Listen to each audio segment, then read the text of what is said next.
buenos días, les saluda Rodrigo Menéndez. El día de hoy me acompaña el alcalde de la ciudad de Mérida. ¿Es alcalde de la ciudad de Mérida o presidente municipal? Ambas están bien dichas. Bueno, Renán Barrera. Renán Barrera, alcalde.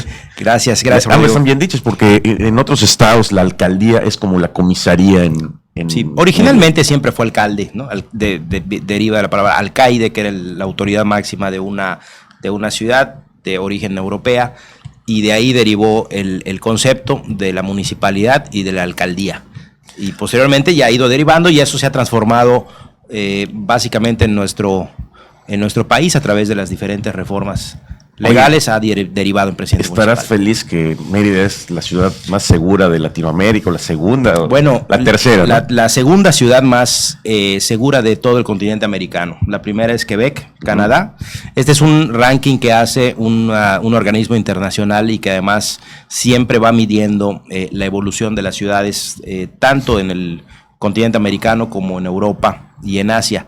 Y en este caso, fíjate que además, a diferencia de lo que había estado sucediendo en las mediciones anteriores, avanzamos con respecto a otras ciudades. Es decir, yo lo primero que pregunté es dónde estábamos el año pasado, ¿no? Porque si estábamos en primero y pasamos a segundo no es una gran noticia, pero estábamos en el quinto lugar y pasamos al segundo lugar, siendo la ciudad más segura del mundo Abu Dhabi y posteriormente del continente americano Quebec y Mérida.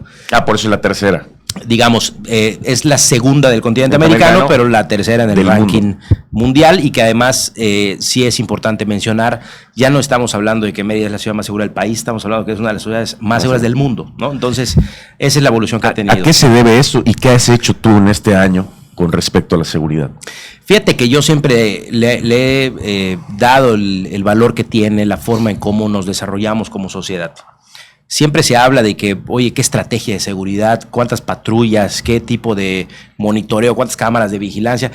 Sin duda es un tema de infraestructura que afortunadamente se ha logrado consolidar muy bien en Yucatán y específicamente en la ciudad de Mérida, pero va mucho más allá de eso. Es decir, yo lo decía en mi primer informe, Rodrigo, que no hay un gobierno exitoso, no hay un presupuesto que alcance, no hay una política pública eficaz si no hay una sociedad participativa, es decir, que traiga una relación directa con las acciones que estamos emprendiendo. Y creo que ahí está la columna vertebral, la participación ciudadana y el interés de la gente en cuidar que la ciudad siga siendo así. Es decir, esto no es solamente lo que ha hecho el ayuntamiento, el gobierno o la federación, sino es la sociedad. Te diría yo que en un 80-20, así de... Y que somos muy chismosos, ¿no? Por eso, digo, somos alguien que nos importa lo que sucede. Si tú ves otras ciudades en donde hay un desinterés, no hay un sentido de pertenencia, hay una población flotante, ciudades fronterizas, etcétera, pues sencillamente el crimen organizado hace de las suyas, porque no hay una sociedad que pueda demandar, ni tampoco hay una sociedad que salga a exigir, sino que se repliega o sencillamente no existe. Y en caso de Mérida, decíamos siempre que no solamente ha sido un tema de participación electoral, que hemos rebasado los 70% de participación, sino que además hemos estado viendo que hay una participación en la toma de decisiones, en lo que sucede. Decía en mi informe también, somos una ciudad que estamos acostumbrados a que prácticamente las cosas funcionan y nos irrita cuando no funcionan. Es decir, que las cosas funcionen son la regla, que no funcionen. Es una sociedad más exigente también. Mucho más exigente. O sea, ya no es que te tapen el bache o que que la luminaria se prenda, sino que el bache sea tapado de buena calidad. De buena calidad y que no se vuelva a romper. Se rompió en 3 días, te dicen esto es una vacilada. Entonces se vuelve verdaderamente un nivel de exigencia, insisto, muy bueno, muy positivo, porque cuando no cumples la expectativa de la gente, te la empiezan a cobrar en la calle.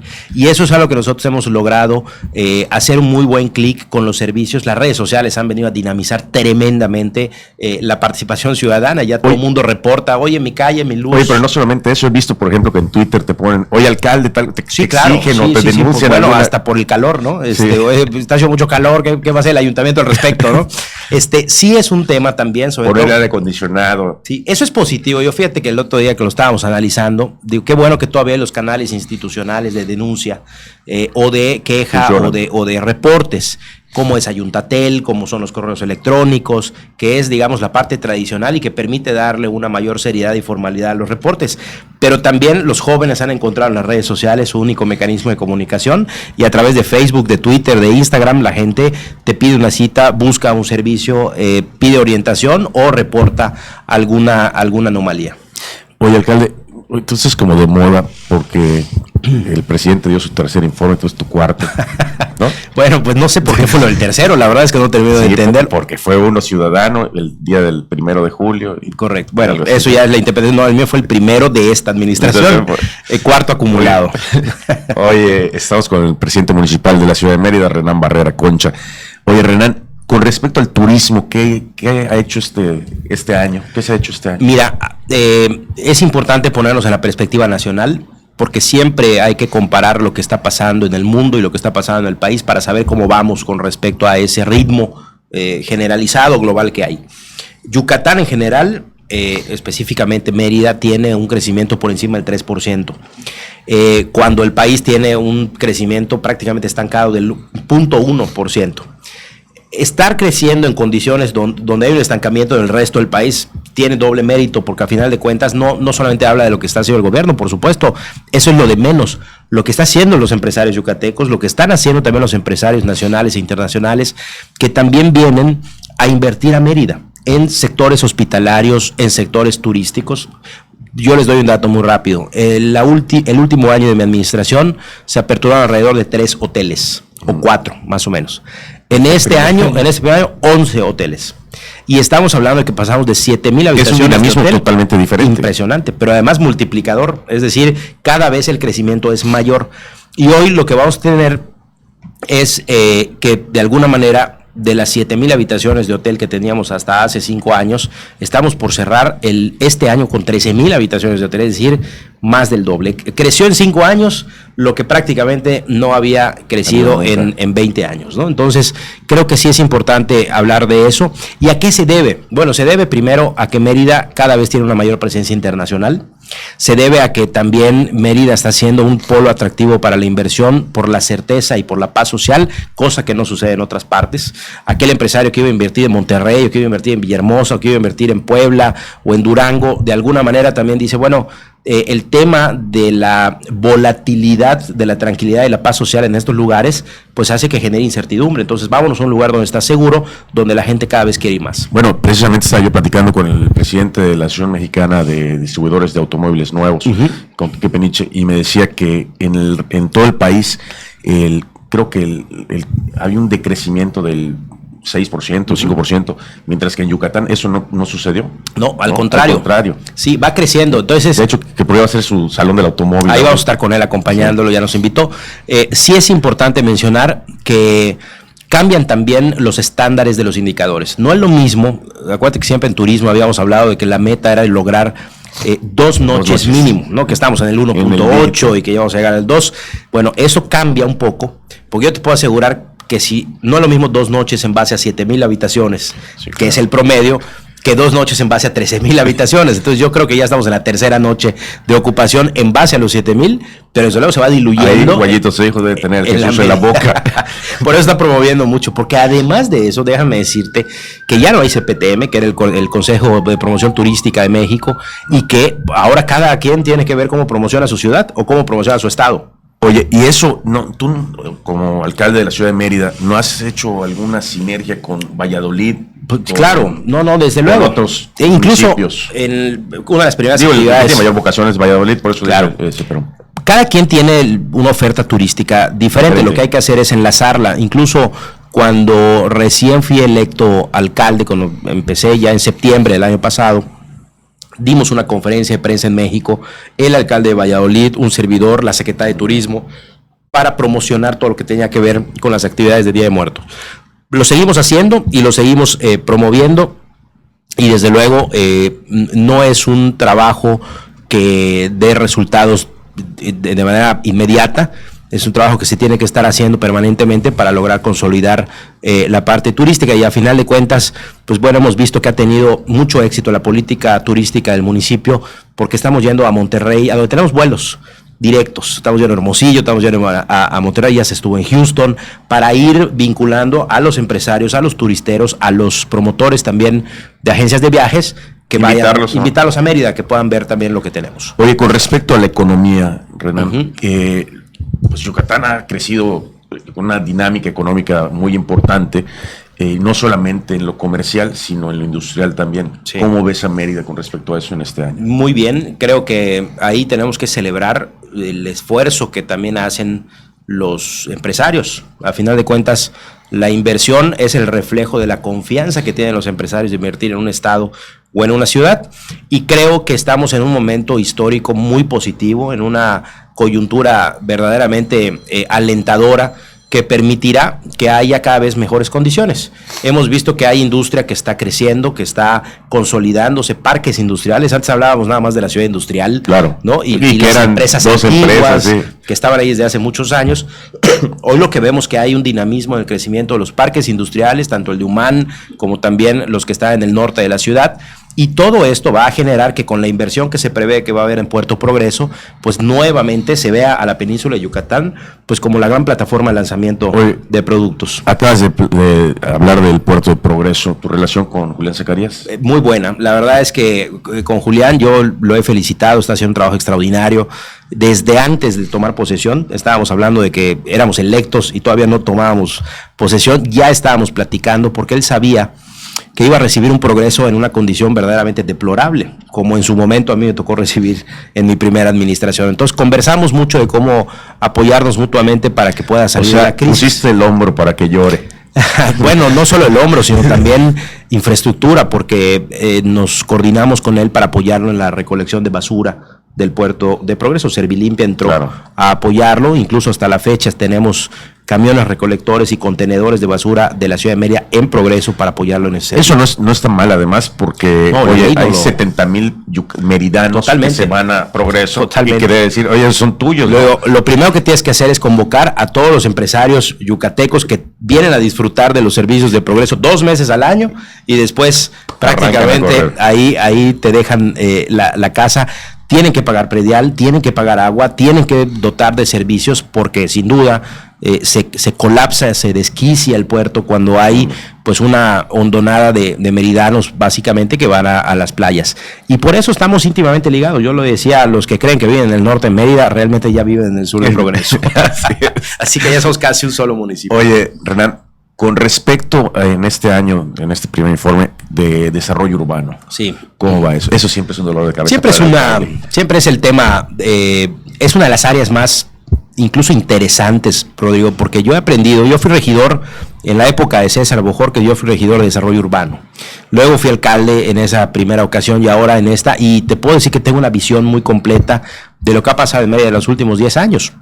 El crecimiento exponencial de Mérida ha obligado a que tengamos una normatividad cada vez más rígida, pero también políticas que inhiban cierto tipo de crecimiento y que promuevan otro tipo de crecimiento. Con reglas. Por supuesto. Digamos. Y cada vez con mayor responsabilidad de los desarrolladores de vivienda, que eso también hay que celebrarlo. Han sabido estar siempre a la altura de las exigencias de Mérida. Al principio, ¿qué era la lógica de los desarrolladores?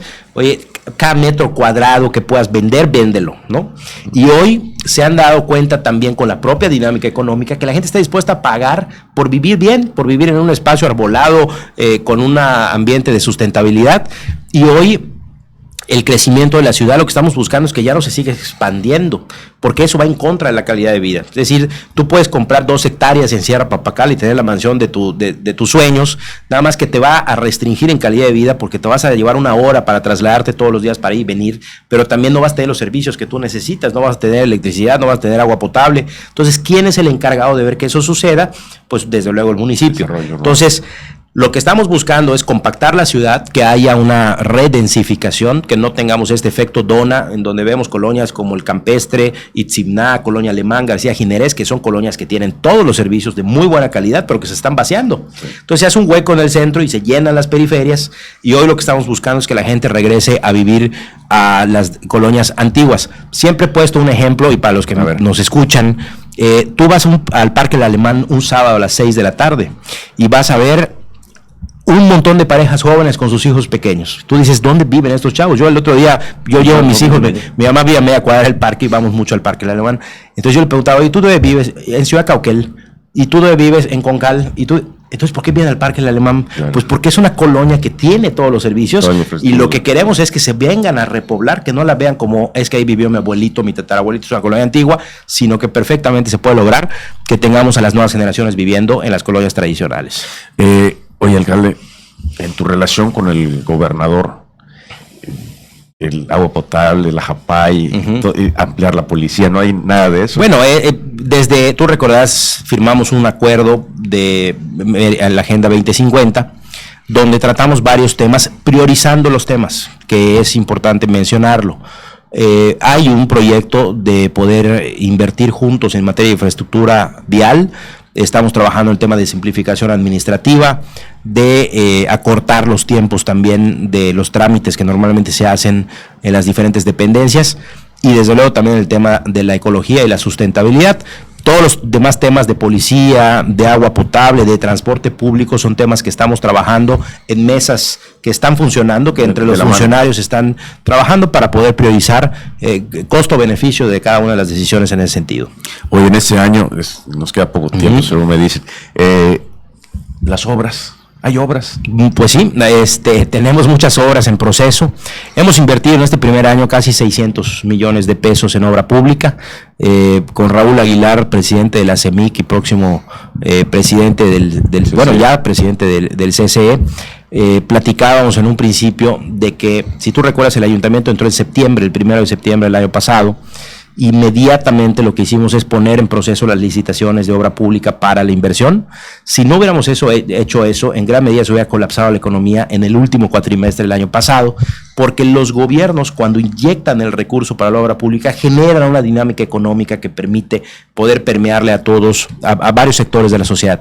Y en ese sentido, al ser el primer orden de gobierno, pues entramos en septiembre, en octubre ya estábamos pagando la primera factura y después viene el gobierno hasta noviembre y después el gobierno federal hasta diciembre. Entonces prácticamente no hubo obra pública estatal y federal, sino solamente municipal. Si no hubiéramos inyectado esos 400 millones de pesos, hubiera sido momentos muy difíciles para la industria de la construcción y también para todo el sector de la ciudad. Así que ya hoy estamos, al menos el gobierno estatal y el municipal, inyectando hacia la economía local. Esperamos que también en algún momento lo haga el gobierno federal. Oye, no quisiera yo que te vayas sin que me platiques de un tema que además sé que te apasiona, que es la cultura. ¿Qué se ha hecho? Muchísimo. Mira, la cultura pasó y tiene que ser una política que vaya de acuerdo al momento histórico que vive una ciudad. Ya hemos logrado consolidar a Mérida como la única ciudad del país que tiene un evento cultural gratuito todos los días en el centro histórico. Logramos poner de moda nuevamente el centro. Recordar la Noche Blanca que hicimos en la primera administración, prácticamente reactivó el centro. Antes, ¿cuántas personas que tú conoces que tienen una casa en el centro? Decía, estoy esperando que se caiga porque no se puede hacer nada, es un problema. No, pero ahorita ya están carísimas. Hoy están viendo a ver cómo hacen algo, ¿no? Cómo la rescatan. Entonces, eso ya se logró. Incluso ya el problema no es el vacío y el silencio y el abandono del centro, sino es el ruido y la intensa actividad que también ya esas son las denuncias que hacen, me imagino, por la actividad misma. Entonces, bueno, pasamos de un centro abandonado a un centro con una vida propia. Ahora lo que hay que hacer es descentralizar lo que sucede en materia cultural en el centro, porque está ya muy bien. Tenemos galerías, tenemos museos, tenemos también centros culturales, tenemos teatros, tenemos restaurantes, hoteles, boutique. Todo esto ya tiene una vida consolidada económica y ahora hay que descentralizarlo. Creamos un programa que se llama Arte en Todas Partes, Ciudad Viva, Arte en Todas Partes, que busca, son 13 eventos, así como tenemos los del Centro Histórico, que vayan al Parque de las Américas, que vayan al Parque El Alemán, que vayan a San José Tecó, que vayan al Polifuncional de San José Tecó, para que pueda haber una actividad cultural que no solamente esté concentrada en el centro histórico, sino que vaya a los 4 puntos cardinales. De tal manera que está teniendo mucho éxito. Veíamos bailar, por ejemplo, danzón en la Ermita, ¿no? Cuando siempre se había hecho en Santiago. Y vamos moviéndolo, vamos haciendo que la gente tenga vida. Es un programa piloto, lo que estamos viendo es saber qué le gusta más a la gente en dónde y eventualmente dejar esos eventos fijos una vez a la semana para que la gente pueda tener entretenimiento. La verdad es que ha sido muy exitoso. Tuvimos a Juan Villoro en el Centro Cultural del Sur recientemente. Estamos trabajando con Rafael Morcillo, la Feria Internacional del Libro, por primera ocasión, junto con el Fondo de Cultura Económica. Estamos trayendo la Feria del Libro Infantil que va a ser un éxito y va a estar muy bonito en noviembre. Y bueno, va a estar muy interesante la participación de ellos. Pues ya se nos acaba el tiempo, entiendo que ya tienes que ir, te agradecemos mucho que nos hayas acompañado. Encantado. Antes de irnos, ¿algo quieras decirle a la ciudadanía después de este informe? Pues solamente decirles que este es un primer informe de agradecimiento, no de resultados del ayuntamiento y del alcalde. Nosotros solamente informamos lo que hemos logrado juntos, pero mi agradecimiento a todos ellos, y así fue el sentido del informe. Tenemos muchísimos retos y desafíos, estoy muy entusiasmado, me siento en mi mejor momento, hay que decirlo, porque tenemos un equipo que está muy consolidado y que además con la experiencia y el compromiso que hay por la ciudad, seguramente, como decimos en la campaña del informe, el futuro pinta mejor. Pues te agradecemos mucho, nos vamos a un corte comercial y regresamos aquí desde Mérida. Volvemos.